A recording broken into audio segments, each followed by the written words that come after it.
Јас сум Катерина Топалова. Ова е мојата секојдневна гледка веќе 15 дена. Исто толку време колку што сум заразена од ковид.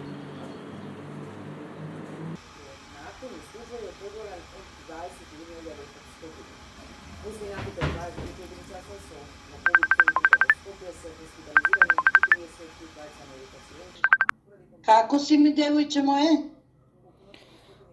Уште кашлаш? Уште кашлам. О, мајкина. Нешто сипиш за кашлица? Зимам се што ќе кажат лекарите, земам, ама навечер ми е потешко. Мрикерке, да беше барем тука во Штип. Има ветер, сепак малку е почисто од кај вас. Секогаш кога е загаден воздухот, потешко дишам. Докторите ме соведуваат почесто да проветрувам, а апликацијата Чист воздух да ги затворам прозорите. Оти воздухот речиси секој ден е загаден и опасен за здравието.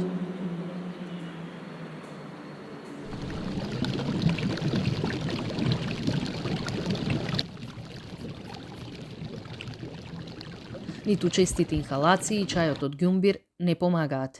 Тежината од градите не се намалува. Починаа 46 лица за едно деноноќие. Најмладиот пациент е од Скопје и има само 28 години. Од заразените кои ја загубија битката со вирусот, 7 починале во болнички услови. Има нови 500 позитивни случаи, направени 1470. Повеќе од третина од регистрираните Зошто имаме толку починати во Македонија? Колку загадениот воздух влијае на опоравувањето на болните од ковид? Дали загадувањето е причина за ужасниот број починати ковид пациенти? Германски и кипарски научници дојдоа до заклучок дека емисиите на издувни гасови влијаат и врз стапката на смртност од коронавирус. Дали кај нас некој истражува на темава?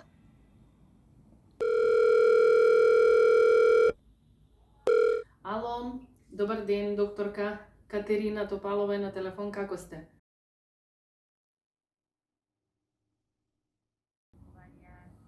Не само кога лежам. Докторка, може ли да се видиме на камера? Дали имате време? Ајде. Јас сум во моментот и новинарка и пациент. Читам и некои истражувања од преска. Сакам да ве прашам колку може аерозагадувањето да влијае на кашлицата и да сето тоа да го одложува тоа заздравување, да речем. Загадувањето на воздухот е голем тригер за влошување на симптомите на ковидот. Она што е многу пострашно можеби кај нас, загадувањето не е само PM10, на што ние најчесто сакаме да го видиме. Внимателно и со PM2,5, а знаете дека ковидот ги напаѓа и крвните садови. Значи, таа можеме да сметаме дека SARS-CoV-2 вирусот ги напаѓа и крвните садови, а PM2,5 па ги продираат лесно во крвните садови, ги оштетуваат, а тие се метата на ковидот. Во моменти кога е надвор загадено, те молам да не отвораш прозори, таа и онака е веќе надразната и оштетена од самиот вирус, оштетена можеби од претходните години и години на наше загадување. Така да, тоа само би ја влошило твојата клиничка слика, посебно во однос на кашлицата. Докторка, јас само уште ова. Како е во другите земји? Еве, ковидот и аерозагадувањето. Што прават развиените земји? Како им помагаат на пациентите? Италија, кога беше комплетниот локдаун, ги затвори сите фабрики. Ние не ги затворивме во ниту еден момент фабриките, например. Сметавме дека треба да продолжат да работат. Докторка, фала ви многу. Фала ви за времето. Поздрав и секое добро. Поздрав.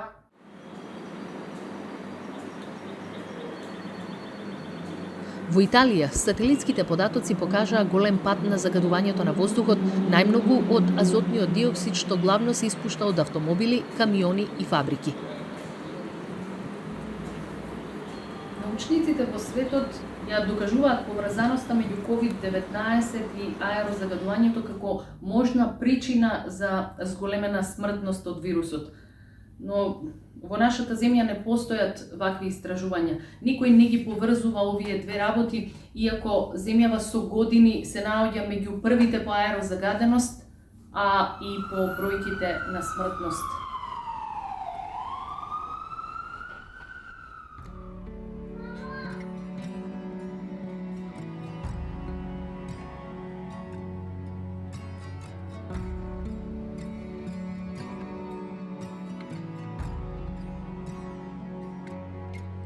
Желбата неина се оствари, но за мене нејзината желба и моето искуство со ковидот се императив за следната новинарска приказна со загадениот воздух.